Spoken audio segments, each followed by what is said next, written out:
Star Sunday উপলক্ষে ইউক্রেনের দুদিনের যুদ্ধবিরতি ঘোষণা করেছেন রুশ প্রেসিডেন্ট ভ্লাদিমির পুতিন। শনিবার ক্রেমলিন জানিয়েছেন, আপাতত ইউক্রেনের সব ধরনের সামরিক অভিযান বন্ধ রাখবে রাশিয়া। এটিকে স্টার যুদ্ধবিরতি হিসেবে উল্লেখ করেছে তারা।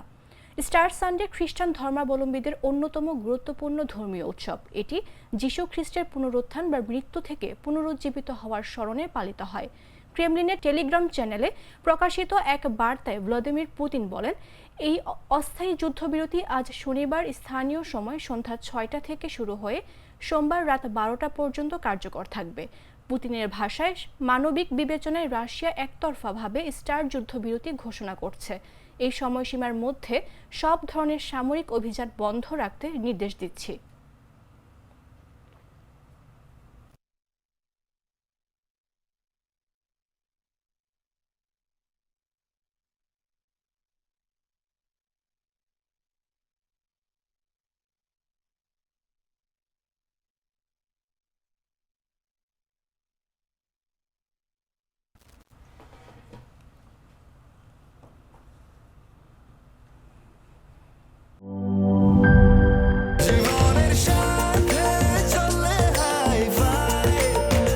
স্বাস্থ্যকর অল টাইম ফ্যামিলি কেক, সব সময় অল টাইম হেলদি লাইফ।